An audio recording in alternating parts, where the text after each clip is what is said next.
Oke, Assalamualaikum warahmatullahi wabarakatuh. Waalaikumsalam warahmatullahi wabarakatuh.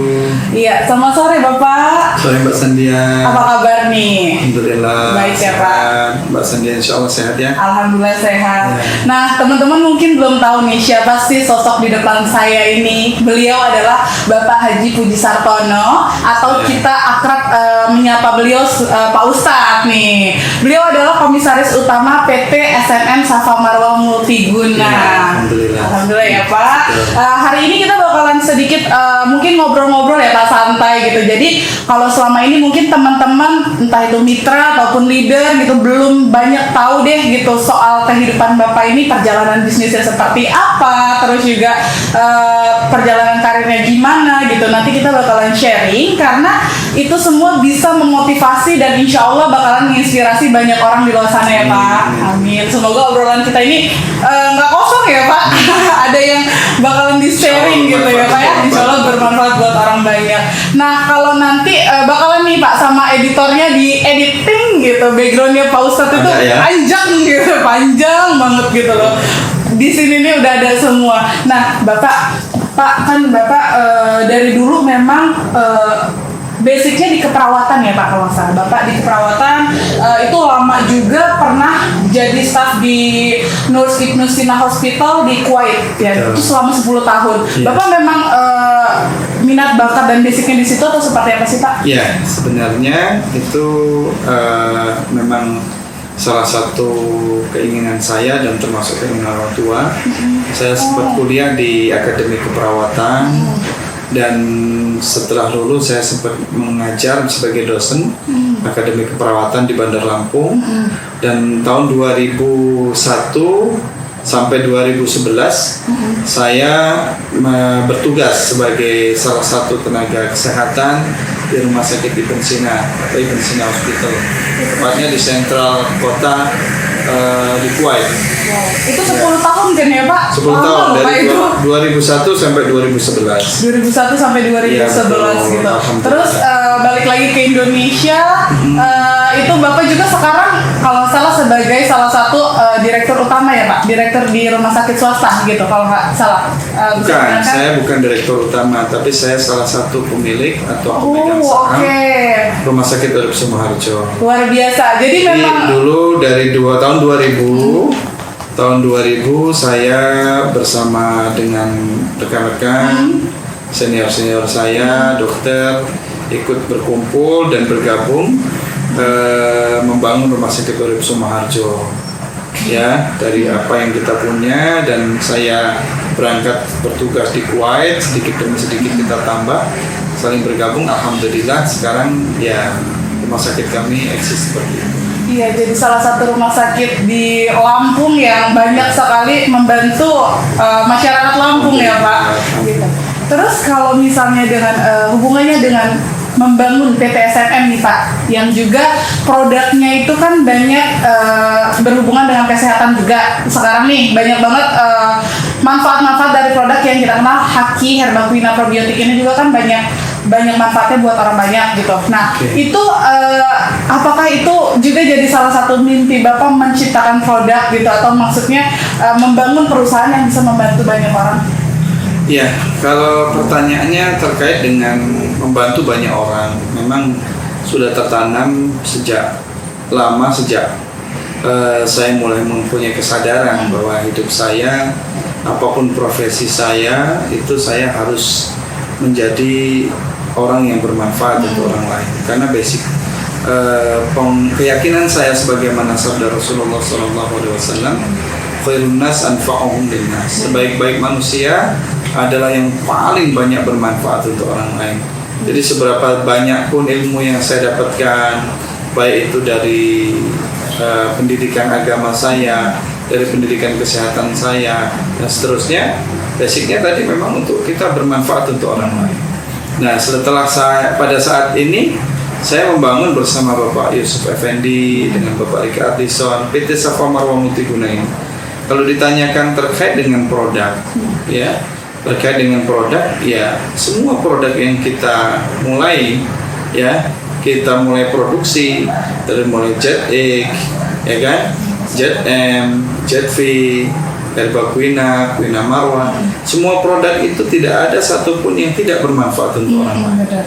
Sehingga kita meyakini bahwa kalau kita memproduksi dan menjual ataupun memasarkan produk ini, itu sama dengan di satu sisi bukan hanya sekedar kita mendapatkan income finansial saja, akan tetapi kepuasan secara personal, secara batiniah kita, bahwa kita bisa memberikan manfaat untuk orang tersebut. Contoh misalnya ini Herbaquina, ya, Herbaquina, clearly, jelas, saya menjadi saksi hidup, ya, keluarga saya kemarin belum ada 1 bulan ini, ya, kakak saya dengan istrinya dengan anaknya 2 positif COVID-19, ya kan? Nah, ternyata bukan malah minta dari saya, beliau telepon ke salah satu dapat informasi dari salah satu istri kepala desa di Tanjung Bintang bahwa dapat informasi ada yang jual Herbaquina di dekat rumah sakit Urip Sumoharjo, ya kan? Nah, lalu ternyata mereka beliau menyampaikan bahwa orang informan tadi, orang yang memberikan informasi tadi malah menyampaikan ke Ayu saya bahwa coba tanya dengan Pak Puji, katanya dia punya Herbaquina. Pak Puji siapa, katanya? Pak Puji yang anggota dewan itu, katanya. Nah, akhirnya dengan pura-pura nggak tahu, Ayu saya itu telepon ke saya. Alhamdulillah dalam waktu 3 hari 4 hari, ya, yang tadinya demam, yang tadinya penciuman hilang, itu alhamdulillah pulih kembali, langsung daya tahan tubuh itu langsung kencang. Termasuk keponakan saya yang sebagai petugas salah satu karyawan di rumah sakit Urip kemarin, 1 mingguan yang lalu, ya kan, di hari ini divonis positif, ya kan, malam sudah mulai demam, pagi hari sudah menggigil, ya kan. Alhamdulillah Herbaquina datang tepat waktu, sudah menggigil perasaan itu, ya tahu sendiri. Nah, minum ini alhamdulillah dibawa tidur, bangun tidur sudah hilang. Sudah hilang dalam artian yang membuat dia harus ngedrop, terutama demamnya, semuanya hilang, ya kan?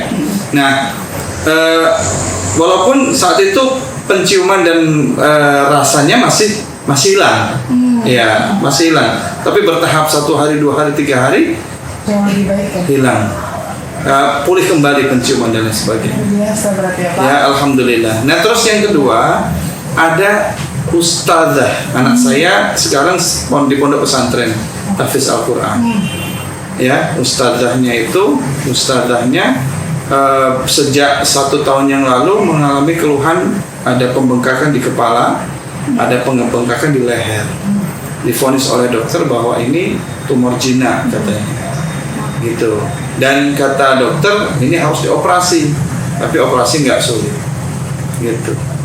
Konsultasi dengan kita, alhamdulillah kita beri beliau Herbaquina ini. Setelah minum belum sampai habis, alhamdulillah sudah hilang benjolan-benjolan tersebut. Dan masih banyak lagi penyakit yang bisa, alhamdulillah dengan kuasa Allah bisa tertolong dengan salah satu produk kita. Belum lagi produk-produk yang lain. Ya, iya. Ya seperti itu Mbak Sandria. Iya. Tapi gini Pak, tadi kan kita udah ngobrolin banyak ya soal produk gitu. Maksudnya sampai ada yang terlewatkan nih gitu.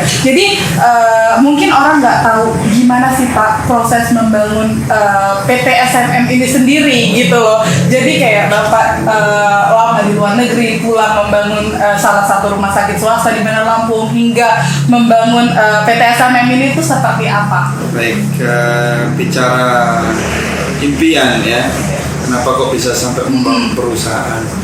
Semenjak saya lulus kuliah dan saya menjadi dosen dan saya bertugas di luar negeri, memang sudah dari waktu sebelum saya berangkat ke Kuwait, saya berpikiran saya tidak akan ikut ujian seperti kawan-kawan untuk ikut PNS. Karena ternyata setelah saya dalami diri saya, jiwa saya harus merdeka. Saya ingin menjadi pengusaha apapun background pendidikan saya. Itu yang pertama. Sehingga saya buktikan, saya waktu di Kuwait pun melakukan bisnis-bisnis yang memang itu bermanfaat, termasuk finance di Kuwait ya. Nah setelah pulang dari Kuwait ya, saya di tahun 2014 saya akhirnya diminta oleh kawan-kawan untuk menjadi anggota dewan, dan akhirnya lolos menjadi anggota dewan kabupaten ya, dari 2014 sampai 2019 ya kan, sampai 2024 ini saya naik ke provinsi. Nah, kan tetapi yang saya maksud motivasi saya sebagai pengusaha itu karena memang saya ingin menjadi orang yang bisa berusaha untuk bisa tangan di atas, ya, bisa menjadi penggerak perubahan. Ya, salah satu perusahaan yang saat ini kami bangun adalah PT SMM. Safa Marwah Multiguna. Ya, Bapak tadi menyinggung sedikit soal karir politik. Itu nanti kita bahas ya Pak ya, sedikit mungkin. Tapi aku masih penasaran gitu. Kayak di PT SMM sendiri nih ya Pak. Kenapa pada akhirnya memilih bisnis apa ya? Kalau orang mungkin menyebutnya sebagai bisnis networking ya Pak. Gitu kan, di luar sana stigma bisnis networking itu kan lumayan mungkin buruk ya Pak. Nah, sebagian.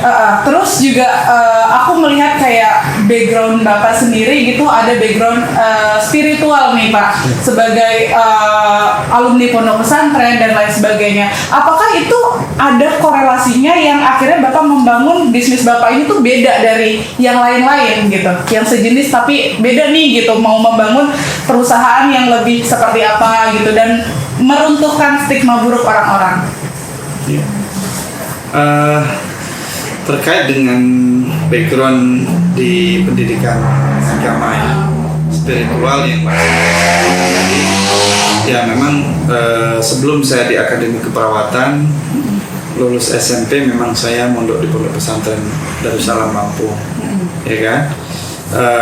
Kurang lebih 4 tahun saya di Pondok Pesantren. Selanjutnya sembari saya kuliah di Akper pun di Akademi Keperawatan di Bandar Lampung, di Akademi Keperawatan Pancabakti, saya pun nyambi mondok nih Mbak Sandi ya. Nyambi mondok, memperdalam agama juga.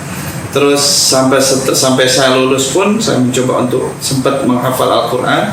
Dan ya, saya sempat menghafal Al-Quran itu masih baru dapat 2 juz. Sampai akhirnya saya berangkat ke Kuwait.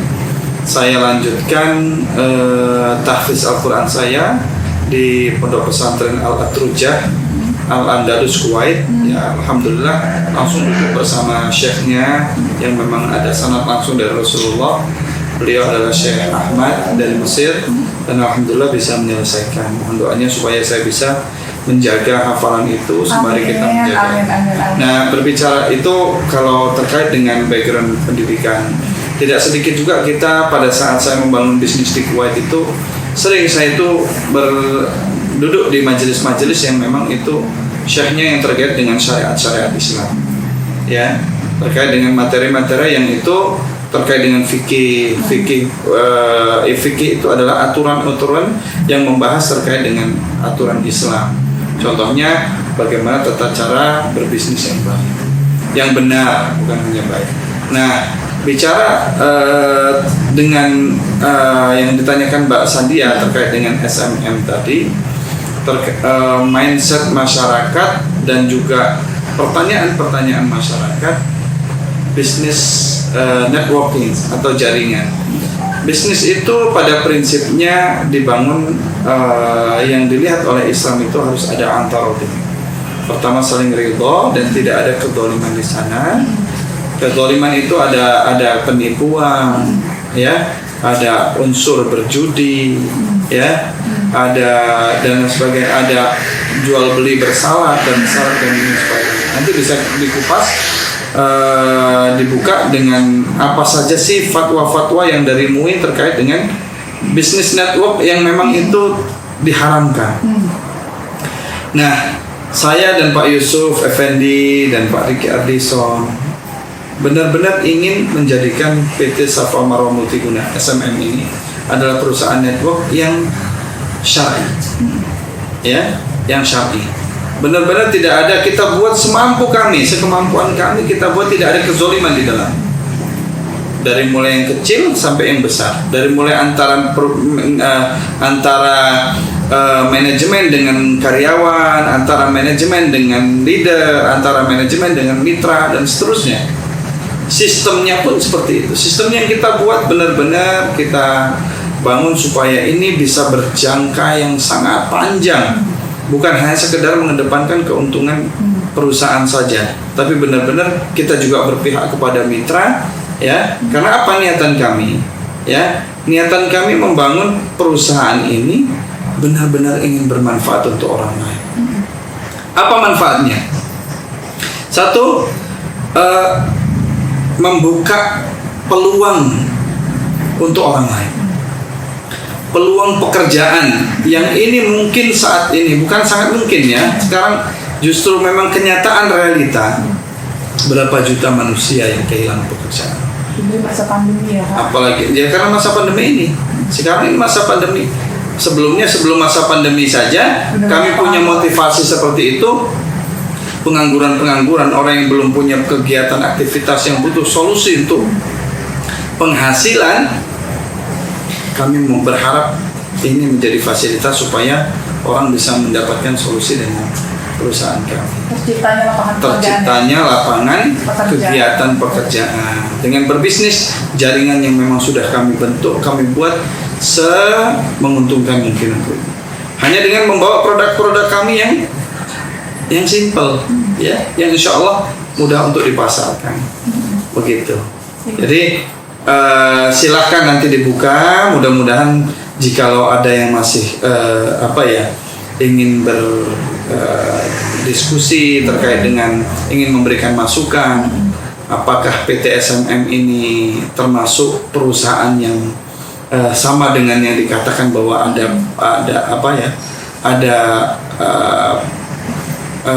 tindakan-tindakan ataupun aktivitas-aktivitas yang dianggap haram di dalamnya, kita sudah konsultasikan dengan para syekh, para ustadz yang memang itu insya Allah silahkan kita buka bedah buku di PT SMM. Oke. Ya, Jadi, karena apa? Filosofi dari PT SMM sendiri Mbak Sandia, sudah pernah dengar ya? SMM itu Safa Marwah Multiguna. Dari nama saja hampir orang nyangka bahwa itu perusahaan travel umroh, ya kan? Perjalanan. Ya, travel umroh. Padahal ini memang Safa Marwah Multiguna. Apa Safa Marwah? Ya, Bukit Safa dan Marwah. Bukit Safa Marwah ini mempunyai sejarah yang sangat bermakna untuk umat Islam, umat manusia yang ada di dunia ini. Dulu Ibunda Siti Hajar alaihissalam, istri Nabi Ibrahim alaihissalam, pada saat beliau ditinggal oleh Nabi Ibrahim bersama Nabi Ismail sendirian, ya kan? Di bukit yang tandus, bebatuan Mbak Sandia. Bukan bukit ya, lembah, maaf. Kalau bukit masih kelihatan, lembah itu, ya kan? Posisikan di bawah. Nah, beliau sendirian, anaknya menangis, krisis, ditimpa krisis, panas begitu terik, ya kan? Terus bebatuan, anaknya nangis. Nah, ini kami mengajak supaya PT Safa Marwah Multiguna ini punya filosofi. Dalam kondisi sekrisis apapun, dengan keyakinan kepada Allah Subhanahu wa Ta'ala, dia harus punya konsep bahwa langkah yang harus dilakukan adalah action. Siti Hajar alaihissalam, apa yang dilakukan? Beliau berlari kembali dari Bukit Safa ke Bukit Marwah untuk cari apa? Rezeki untuk anaknya. Apa itu? Air. Lari kembali sampai 7 kali putaran, ternyata Allah berikan rezeki yang tidak disangka-sangka, malah air itu keluar dari kaki Nabi Ismail alaihissalam. Nah, sampai akhirnya sekarang Bukit Safa dan Marwah itu adalah salah satu simbol rasa syukur. Makanya di dalam doa orang sa'i, ya kan, semoga Allah menerima dan maghfuran, ya, dosa yang diampuni, ya kan, wa sa'yan masykuran.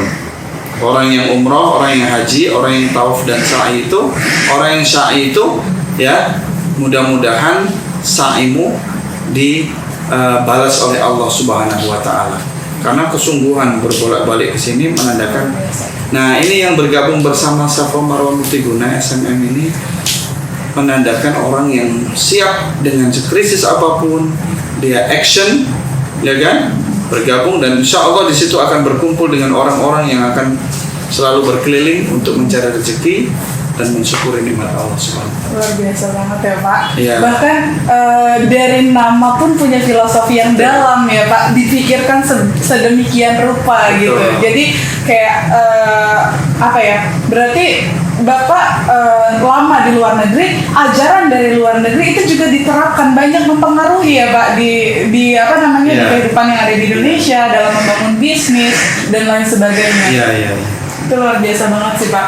Nah, Dan terus hasil dari filosofi yang ada, kita benar-benar berharap dari Safa dan Marwah itu insya Allah keluar seperti air Zam-Zam. Yang rezeki siapa yang bergabung di situ, maka insya Allah terus mengalir sampai akhir hayat. Dan bahkan perusahaan kita, sistem yang kita bangun, saya dan Pak Yusuf ini bermimpi, bercita-cita, dan kita realisasikan sistem yang kita bangun ini, walaupun mitranya sudah meninggal dunia, insya Allah bisa diteruskan. Jadi seperti itu, mitranya sudah meninggal dunia, tinggal diteruskan oleh generasi penerusnya, rewardnya bisa dilanjutkan.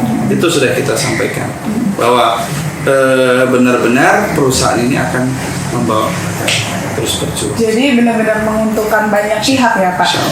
Nah mungkin juga gini, banyaknya masyarakat yang menganggap bisnis jaringan itu buruk, itu karena memang banyak juga perusahaan yang memang menipu gitu kali ya Pak. Terus money game gitu, dan menyamaratakan kalau semuanya itu sama. Padahal ada peran masyarakat juga untuk cari tahu perusahaannya seperti apa, latar belakang ownernya atau pemiliknya seperti apa, sistemnya transparan atau tidak gitu ya. Salah satu langkah terobosan yang kami lakukan, mungkin dakwah kami berupa dakwah realita, dakwah di lapangan adalah mengajak saudara-saudara kami yang mungkin masih sibuk dengan bisnis yang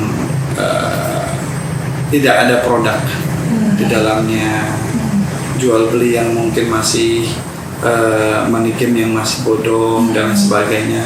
Itu minimal kita menghindarkan mereka, masyarakat, dari kegiatan-kegiatan seperti itu. Itu sudah menjadi kepuasan bagi kami.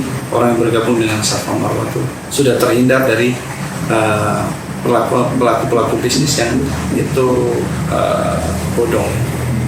Tapi kalau mungkin aku bisa tanya, menurut Bapak sendiri, bisnis networking atau jaringan di Indonesia ini seperti apa sih kalau Bapak melihat gitu? Terutama di Lampung ya, gitu. Yeah. Itu seperti apa tuh Pak? Maksudnya di Lampung, bisnis jaringan?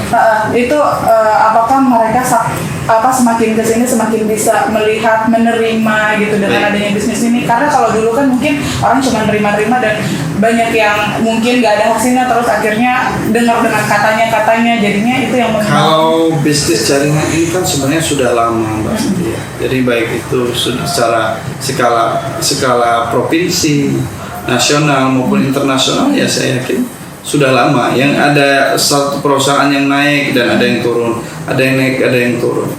Dan bagi kami, bagi PT SMM ini, semua kondisi ini itu adalah peluang, ya kan? Semua kondisi ini adalah peluang tidak terkecuali, termasuk di pandemi, kondisi pandemi seperti ini di Lampung, ya kita tidak surut bahwa kita bisa lakukan bisnis di PT SMM ini dengan offline maupun online.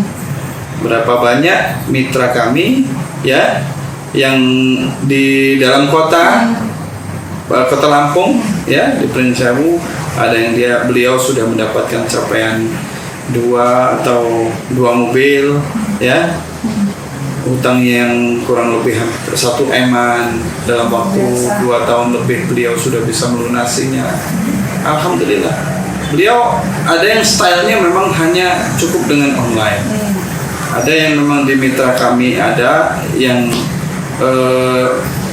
berjalan dengan offline. Jadi peluang ini tidak bisa kita katakan bahwa saat ini masyarakat sudah trauma dengan SMM itu dengan network itu tergantung bagaimana kita mensikapi peluang-peluang tersebut. Karena kan mungkin juga teknologi semakin berkembang ya Pak, jadi orang-orang juga bisa lihat informasi dari mana gitu, itu jadi banyak juga. Nah, terus kalau misalnya kayak tadi Bapak sempat menyinggung Bapak juga sebagai anggota DPRD nih Pak, di Provinsi Lampung gitu. Nah, itu gimana Pak bisa terjun kayak antara bisnis, terus juga dulu di perawat, terus kok bisa ke politik gitu, itu gimana sih Pak? Kan itu menarik juga gitu. Ya, terima kasih Mbak Sandia. Politik itu hanya sebuah pedang.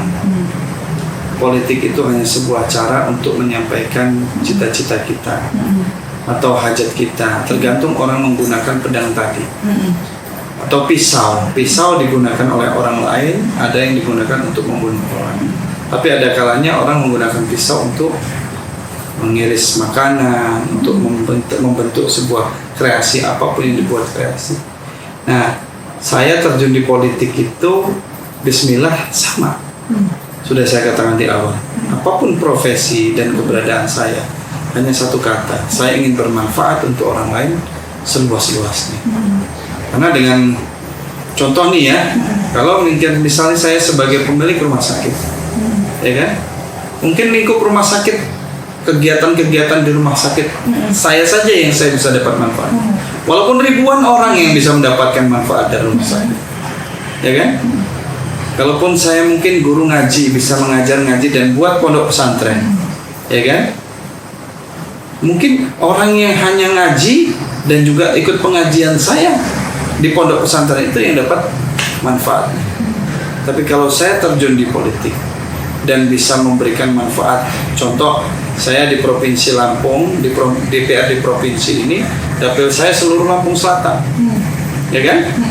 Kalau ada terobosan yang dari pemerintah provinsi dan saya ikut mengesahkannya, saya ikut menjadi yang menyetujui dan mengakses program-program yang digulirkan dan direalisasikan oleh pemerintah setempat, bukan cuma pondok saja saya yang dapat manfaatnya, bukan cuma rumah sakit saya juga yang dapat manfaatnya, tapi masyarakat juga. Cakupannya lebih luas ya Pak. Lebih luas. Naik lagi ya Pak. Jadi cakupannya semakin luas. Jadi sama pada saat saya memberikan motivasi ke Pak RT, jangan putuskan manfaat Anda, karena pada saat itu Pak RT punya manfaat satu RT. Pada saat dia menjadi kadus, dia juga manfaat kadus dan punya cita-cita manfaatnya lebih besar dari menjadi kepada satu desa.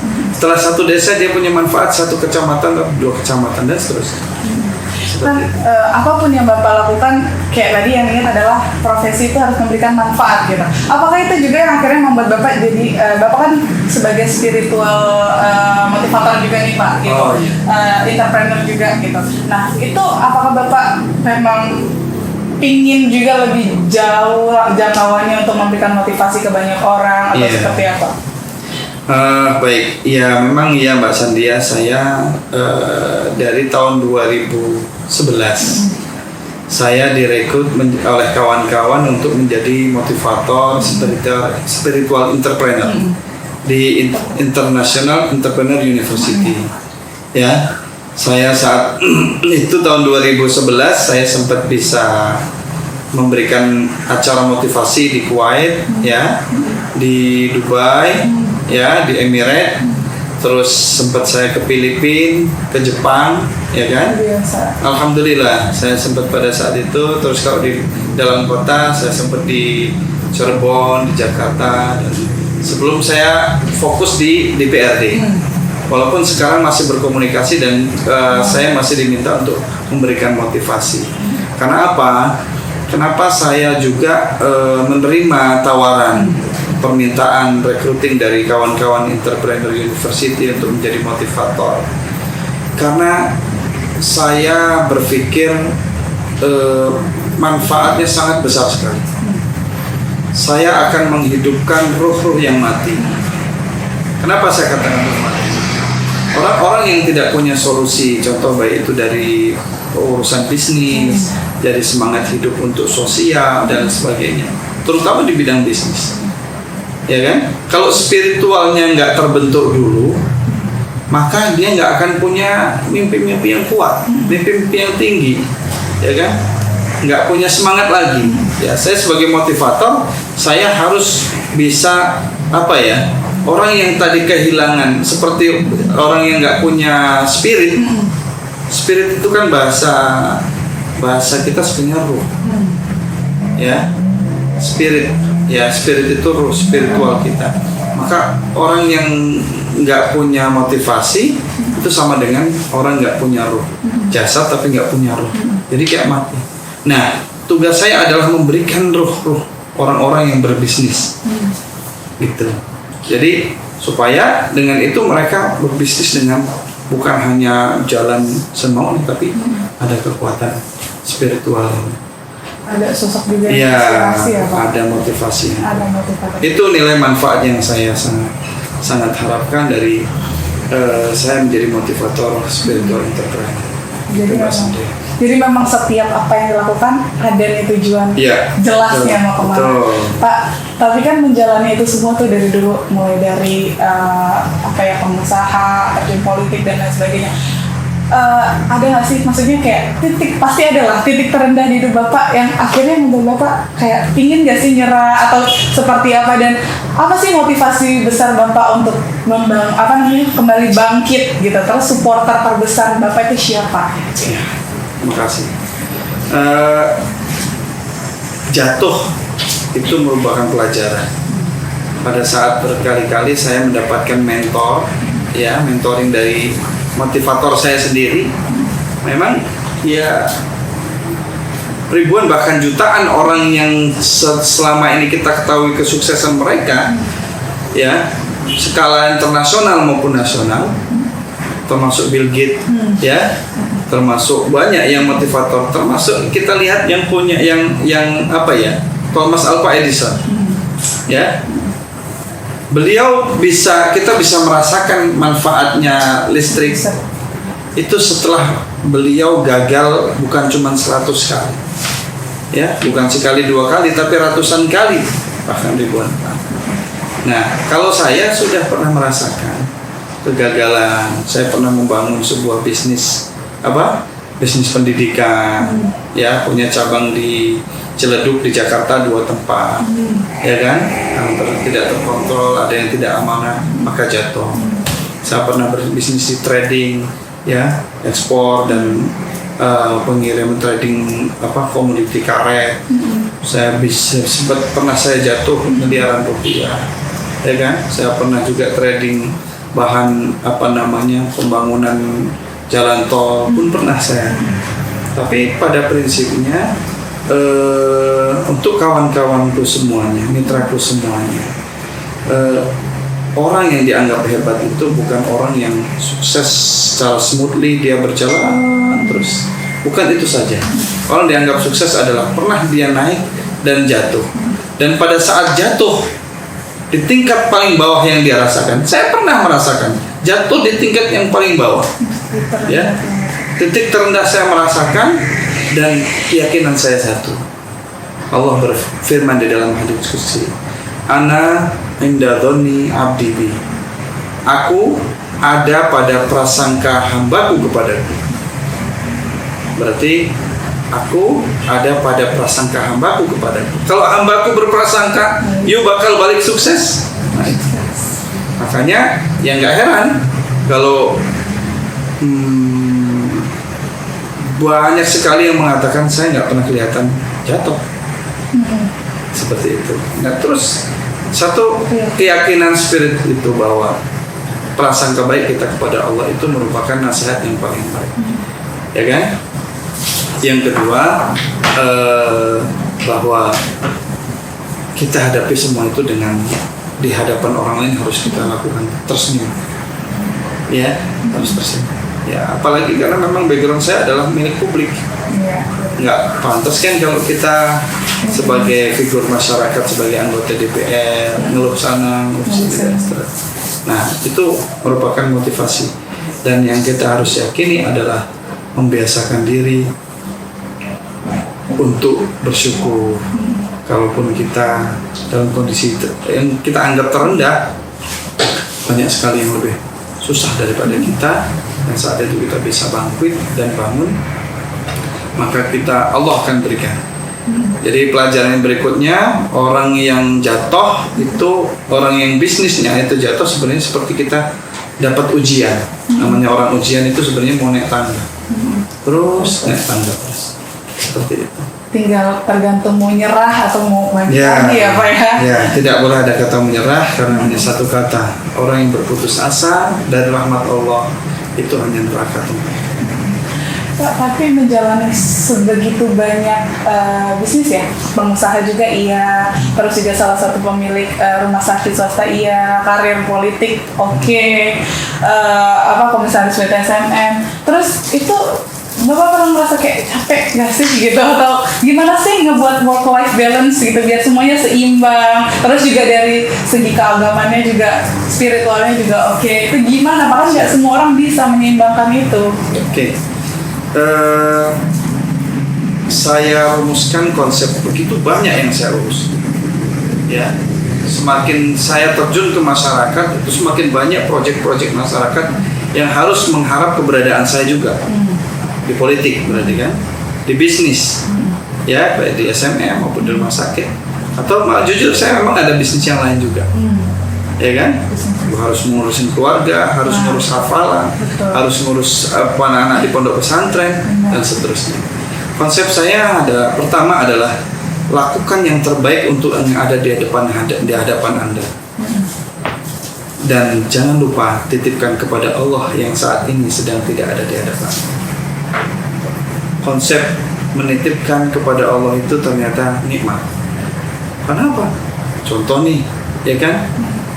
Saya harus terjun ke masyarakat dari pagi misalnya sampai malam, kadang sampai jam 1 masih berada di pelosok desa, ya kan? Saya nggak bisa nengok, bukan cuma perusahaan yang tidak bisa saya tengok, ya kan? Keluarga, ya kan? Pendidikan anak. Keluarga bukan hanya sekedar mereka butuh saya, tapi pendidikan anak, ya kan? Nah, terus selanjutnya perusahaan yang ini, perusahaan ini. Terus ada, kalau saya berada di salah satu titik, pasti titik masyarakat yang lain pun masih menunggu-nunggu ini keberadaan Pak Puji. Nggak selesai kalau kita mensikapi semua kegiatan kita. Makanya konsep Bismillah, ya kan? Lakukan di satu tempat itu, maksimalkan manfaat kita pada saat itu. Waktu yang kecil kita manfaatkan dengan baik. Contoh hari ini, ya, saya sebenarnya harus ke Kalianda, ya, jam 4 kan. Pada saat saya datang ke perusahaan, saya harus maksimalkan keberadaan saya, dan saya mohon kepada Allah ada manfaat di sini, gitu. Yang lain saya titipkan sama Allah, karena Allah itu adalah sebaik-baik tempat kita menitipkan. Maka kita nikmat rasanya. Jadi nggak ada bawaan terus pingsan, panik. Konstituen yang di sana belum diurusin, konstituen yang belum diurusin, tim yang di sana sakit, ya kan? Perusahaan di sini, belum lagi mitra kita, ya, komplain misalnya ada keluhan dari mitra di sana, ada harapan dari mitra di sana, semua terus, gitu. Itu Mbak Widya. Jadi Mbak Sandia, percayakan semuanya ke Allah ya Pak. Ya, yakin kita konsep yang ada di hadapan kita lakukan secara itqan, secara baik dan fokus dengan baik, dan yang lagi tidak bisa kita tangani di tangan kita, jangan lupa sembari di waktu yang sama kita titipkan kepada Allah. Oke, luar biasa banget Pak. Mungkin ini terakhir nih Pak, gitu. Bisa nggak sih kayak kasih tips nih buat mungkin khususnya anak-anak muda di luar sana nih yang mungkin lagi mager mau bangun bisnis, atau ada orang-orang mitra kita yang mager nih maksudnya masih malesan gitu loh Pak. Itu milenial ya Pak. Atau mungkin mitra-mitra kita yang lagi berjuang tapi juga kayak udah mulai nyerah. Kan semangat bisnis itu naik turun ya Pak. Itu apa sih pesan Bapak untuk mereka? Oke, untuk pemuda yang mager bisnis, ya, malas-malesan, itu sekarang memang harus kita pecut mereka dengan harapan bahwa kalau tidak diawali dari sekarang pada saat masih muda, ya sebentar lagi persaingan di dunia ekonomi semakin akan sulit. Makanya kalau dari awal masih muda itu kita punya peluang yang bagus, manfaatkanlah dengan baik supaya nanti proses itu tetap berjalan. Pada saat dia sudah mulai usia matang, dia sudah bisa menikmati masa kesuksesannya. Nah, kalau untuk yang sudah bergabung dengan mitra kita dan sudah mulai kendor semangatnya, itu manusiawi. Sebuah contoh nih ya, pada saat seorang sahabat, bukan cuma satu orang, beliau menyatakan itu namanya futur. Setiap kita tuh ada futur ya, Mbak. Futur itu stuck. Jadi kalau kita nggak punya memahami bahwa potensi diri kita pasti ada stuck, berhenti. Masa berhenti itu kita harus bisa menyadarinya. Ya, contoh saya ulangi, zaman Rasulullah itu sahabat pernah mengatakan, ya Rasulullah, kenapa ya kalau pada saat saya duduk di majelismu ya Rasulullah, ya kan? Duduk di majelis bersama Rasulullah 1 jam 2 jam, seakan-akan surga dan neraka itu ada di hadapanku. Jadi semua amal ibadah pengen aku lakukan demi dapatkan clear, zohir, kelihatan sekali surga dan neraka. Jadi semangatnya itu 180 derajat. Tetapi kenapa ya Rasulullah? Pada saat kami kembali bersama keluarga, ya kan? Bersama keluarga, kami bermain dengan anak, kami bersendau dan menikmati kegiatan aktivitas dengan keluarga. Rasa yang saya rasakan pada saat duduk di majelismu ya Rasulullah kok berbeda? Boleh dikatakan berkurang. Maka apa kata Rasulullah SAW? Itulah manusia. Ya kan? Akan ada kondisi yang akan menurun. Karena keimanan seseorang itu naik dan turun. Semangat orang pun naik dan turun. Nah, pada saat turun itu kita harus menyadari stop.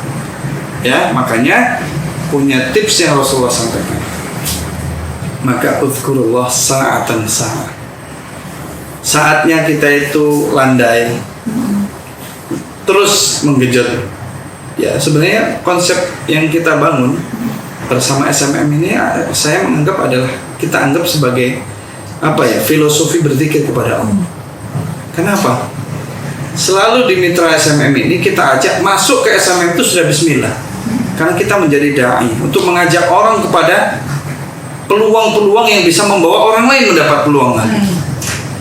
Dan kita membawa produk-produk yang bisa membawa manfaat untuk kebaikan orang lain. Disitulah konsep sebenarnya dakwah. Berarti di situ adalah zikir yang ada di dalam. Terucap atau tidak terucap, selama berjalan dengan konsep yang kita bangun, dia sebenarnya adalah berzikir. Makanya yang saya terjemahkan dengan hadis yang cerita Rasulullah tadi itu, uzkurullah sa'atan sa'a. Jangan kita menggebu-gebu pada di awal, nanti stuck kita berhenti. Tapi lakukanlah secara konsisten. Terus nikmati proses. Jadi kawan-kawan baik yang sudah lama terus futur berhenti, itu pasti ada sesuatu yang mungkin tidak balance kerjanya. Kalau bersama SMM jangan, nikmati proses terus. Karena Rasulullah sampaikan, kalau orang yang menggenjot tidak pakai power naturalitas, dengan kekuatan pokoknya saya anggap dunia ini nggak ada artinya. Ada orang mengatakan seperti itu. Itu kan melakukan amalia yang begitu ekstrim ya, gitu. Akhirnya semangatnya Allah turunkan, lupa semua. Makanya nanti leader-leader kita juga semua kita ingatkan kepada mitra-mitranya bahwa secara konstan terus konsisten terus, supaya apa? Tidak gampang futur. Mitra kita itu tidak gampang stuck, berhenti. Jadi lakukan, ayo nikmati proses terus, nanti akan sampai. Sama perusahaan kita juga begitu. Saya Pak Yusuf, Pak Yusuf, ya kan? Allah berikan takdir yang memang kita menikmati proses. Usia di awal 1 tahun, setengah tahun, 1 tahun, seperti yang kita rasakan ini. Mudah-mudahan insya Allah proses itu berjalan. Insya Allah bisa tidak akan kalah dengan perusahaan yang sesuai dengan usianya. masih sangat dini perusahaan kita, sehingga kita berharap mitra-mitra kita bisa sama-sama bersabar dalam menikmati proses, sebagaimana manajemen dan perusahaan pun terus menikmati proses, beriringan terus. Nah, itu penerjemahan dari hadis Rasulullah SAW. Wadhkurullah sa'atan sa'at. Jalani proses sesaat-sesaat. Ya. Kalau saatnya berkumpul dengan keluarga, saatnya bercampur dengan komunitasnya, bercampurlah dengan komunitas yang lama, tapi jalani SMM itu tetap konsisten sekali. Seperti itu. Luar biasa sekali Pak Ustadz. Hari ini kita udah banyak banget mendapatkan mungkin ilmu dari sharing kita gitu. Mungkin orang-orang yang belum tahu juga sosok Pak Ustadz seperti apa, terlihat sekarang mereka bisa melihat seperti apa perjalanan karirnya. Pak Ustadz juga mendapatkan karir sekarang yang sukses. Mungkin bisa dibilang sukses ya Pak, tapi nggak mudah gitu. Ada prosesnya semuanya ya Pak. Terima kasih banyak. Semoga sehat selalu, makin sukses di karir, keluarga, dan semuanya. Ya, insya Allah. Terakhir saya sampaikan kepada seluruh mitra SMM, siapapun yang mau bergabung bersama SMM itu sudah menjadi keluarga besar kami. Sebagaimana filosofi ada di SMM itu adalah merupakan penerjemahan zikir yang ada di dalam bisnis. Maka saya doakan mudah-mudahan sejauh bersama SMM membawa sistem dan produknya itu sampai kita meninggal dunia, dan itu sama dengan insya Allah, dengan seizin Allah kita minta mereka dianggap oleh Allah sebagai fisabilillah. Amin. Oke, terima kasih banyak Pak Ustadz waktunya yang udah sangat sibuk banget tapi masih mau meluangkan waktu gitu. Semoga nanti kita ke depan ada obrolan-obrolan lainnya yang mungkin lebih bermanfaat. Oke. Wassalamualaikum warahmatullahi wabarakatuh. Waalaikumsalam warahmatullahi wabarakatuh.